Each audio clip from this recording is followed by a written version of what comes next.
अस्सलाम वालेकुम, I hope you all are doing well. तो जैसा कि आपको पता है, मैंने प्रीवियस वीडियो चढ़ाई थी क्लास 11th मार्क्स डिस्ट्रीब्यूशन के लिए, बिकॉज आप सबको पता है कि जेके बॉस ब्लूप्रिंट प्रोवाइड नहीं कर रहा। बहुत सारे बच्चों ने कमेंट किया था कि क्लास 12th के लिए भी चाहिए और क्लास 10th के लिए भी चाहिए। तो इस वीडियो में हम बात करेंगे क्लास 12th की मार्क्स डिस्ट्रीब्यूशन के रिगार्डिंग। तो इसमें मैं ब्रीफली आपको समझाऊंगा कि किस चैप्टर पे ज्यादा फोकस करना है, किस चैप्टर पे ज्यादा फोकस नहीं करना है। ठीक है, वो आपको पहले ही समझ में आ जाएगी जैसे ही हम वीडियो में आगे बढ़ते जाएंगे। ओके, तो पहले अगर हम बात करें फिजिक्स की, सब कुछ यहाँ पे मैंशनड है मुझे और आपको भी यहाँ पे दिखाई दे रहा होगा, तो इस चीज़ का स्क्रीनशॉट पहले ही उठा के रखो। ठीक है, तो पहले अगर हम बात करें फिजिक्स की, तो आपका जो पहला ही चैप्टर है रे एंड ऑप्टिक्स। देखो, पहले अगर हम बात करें इसमें फिजिक्स में आपके जो पासिंग मार्क्स है वो है 25 आउट ऑफ 70, राइट। तो अब अगर हम बात करें रे एंड ऑप्टिक्स की, इसका जो वेटेज है वो है 14 मार्क्स। मतलब मार्क्स डिस्ट्रीब्यूशन किसको बोलते हैं, मतलब चैप्टर वाइज कितने मार्क्स आपको 70 में से डिस्ट्रीब्यूट किए गए हैं जेके बोस की तरफ से।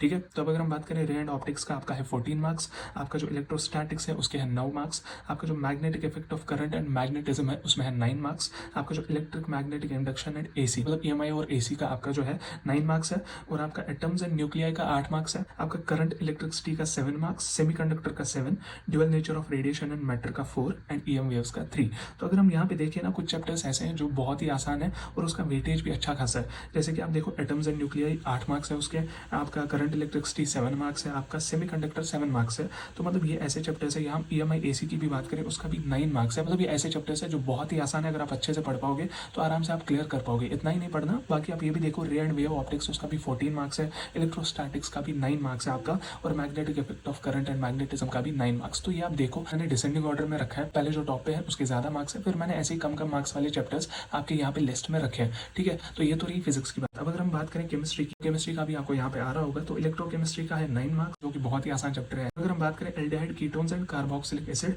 इसका भी है 8 मार्क्स। और अगर हम केमिस्ट्री की भी बात करें, इसका भी 25 आउट ऑफ 70 आपका पासिंग मार्क्स है। और अगर हम बात करें उसके बाद आता है आपका सॉल्यूशंस चैप्टर का। सॉलिड स्टेट तो डिलीट हो गया है, तो सॉल्यूशन चैप्टर का है 7 मार्क्स, केमिकल काइनेटिक्स का भी 7, डी एंड एफ ब्लॉक का भी 7, और कोऑर्डिनेशन कंपाउंड का भी 7 मार्क्स, बायोमोलिक्यूल्स का भी 7 मार्क्स। उसके बाद आता है आपका hello alkenes and hello arenes, उसका 6 marks, alcohol phenol and ether का भी 6 मार्क्स। उसके बाद ऑर्गेनिक कंपाउंड्स कंटेनिंग नाइट्रोजन, उसका भी 6 मार्क्स। और ये चीज देखो, पी ब्लॉक तो डिलीट ही हो गया है, जिसमें बहुत कुछ याद रखना पड़ता था। तो ये रही आपकी केमिस्ट्री की मार्क्स डिस्ट्रीब्यूशन। तो इसमें अगर आप एनालाइज करोगे ना, देखो टॉप 6 चैप्टर्स जो है आपके, देखो इलेक्ट्रोकेमिस्ट्री 9 मार्क्स, एल्डिहाइड कीटोन वगैरह उसका 8 मार्क्स है, तो 9 और 8 हो गया आपके पास 17।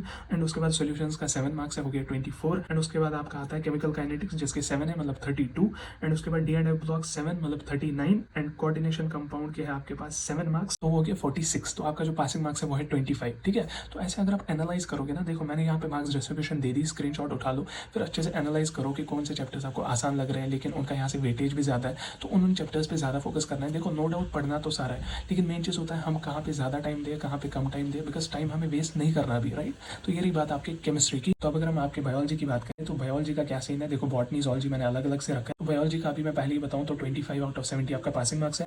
तो बॉटनी की अगर हम बात करें, इकोलॉजी एंड एनवायरमेंट के 12 मार्क्स है, आपका जेनेटिक्स का 9 मार्क्स है, रिप्रोडक्शन इन फ्लावरिंग प्लांट्स का 7 marks, bio and human welfare का 7 मार्क्स। ठीक है, तो उसके बाद अगर हम जूलॉजी का भी देखें, जेनेटिक्स एंड एवोल्यूशन का 12 मार्क्स, रिप्रोडक्शन इन एनिमल्स का 11 मार्क्स, बायो इन वेलफेयर का 7 marks, and biotech and its application का 5 मार्क्स। तो अगर हम इसमें भी देखो, बॉटनी का टॉप 2 देखें एंड जूलॉजी का टॉप 2 देखें, देखो 12 + 12 is equal 24, 24 + 9 is equal 33, and plus आप कर दो रिप्रोडक्शन इन एनिमल्स का 11, मतलब 33 + 11 44 मार्क्स आपके इन्हीं 4 चैप्टर से आ जाते हैं, अगर आप डीपली अच्छे से पढ़ो तो। ठीक है, पढ़ना तो सारा है, ये मैं फिर से बता रहा हूँ, लेकिन हमें ये देखना है किस चीज़ पे ज़्यादा फोकस करना है, किस चीज़ पे ज़्यादा टाइम देना है, किस चीज़ पे कम टाइम देना है। ठीक है, अगर कोई बच्चा ऐसा होगा जिसको 450+ स्कोर करना है, 480+ स्कोर करना है, तो उसको हर एक चैप्टर को अच्छे से पढ़ना ही है। ठीक है, तो अगर हम बात करें आपके मैथमेटिक्स की, तो मैथमेटिक्स में आपका जो पासिंग मार्क्स है वो है 29 आउट ऑफ 80।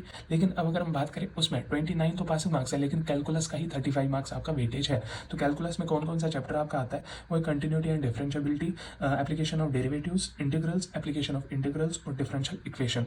तो अब अगर मैं इसमें भी बात करूं, देखो कंटिन्यूटी एंड डिफरेंशियबिलिटी तो आसान चैप्टर है, एप्लीकेशन ऑफ डेरिवेटिव्स भी आसान ही है, बट चलो उतना नहीं मानते इसको। इंटीग्रल्स भी ठीक ठाक है अगर आपको अच्छा होल्ड है इस पे। एप्लीकेशन ऑफ इंटीग्रल्स चलो मैं मानता हूँ थोड़ा सा डिफिकल्ट है, लेकिन डिफरेंशियल इक्वेशन बहुत ही आसान है। ठीक है, तो अगर हम कैलकुलस की बात करें, 35 मार्क्स वेटेज, इसमें से जो मैंने चैप्टर बोला आसान है, डिफिकल्ट है, तो अगर हम उस हिसाब से भी देखें, कम से कम you can score 20 to 25 marks. ठीक है, तो अगर हम बात करें वेक्टर एंड 3D के 14 मार्क्स है। ठीक है, वेक्टर एंड 3D बहुत ही आसान चैप्टर है, तो उसका जो वेटेज है वो है 14 मार्क्स। और नेक्स्ट जो है आपका नंबर 3 पे, वो है मैट्रिसेस एंड डिटर्मिनेंट्स, जिसका 10 मार्क्स वेटेज है।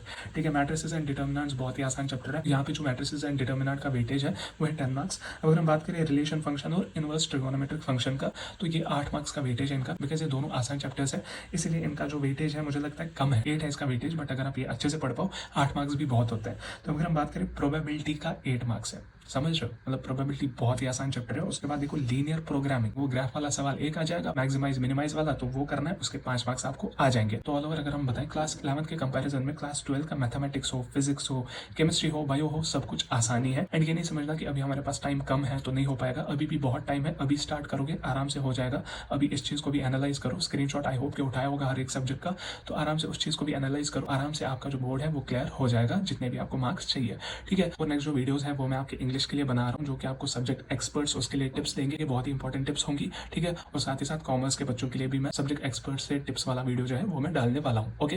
तो बाकी आई होप कि आपको इस वीडियो से पॉजिटिव इन्फॉर्मेशन मिली होगी, तो इस वीडियो को लाइक और शेयर जरूर करें और नीचे कमेंट्स में जरूर बोले कि कैसा लगा आपको ये वीडियो। साथ ही साथ हमारी चैनल को सब्सक्राइब जरूर करें ताकि आपको ऐसी बेनिफिशियल वीडियोस और लेटेस्ट अपडेट्स मिलती रहे। सो हम मिलते हैं किसी और वीडियो में, तब तक के लिए अल्लाह हाफिज, टेक केयर।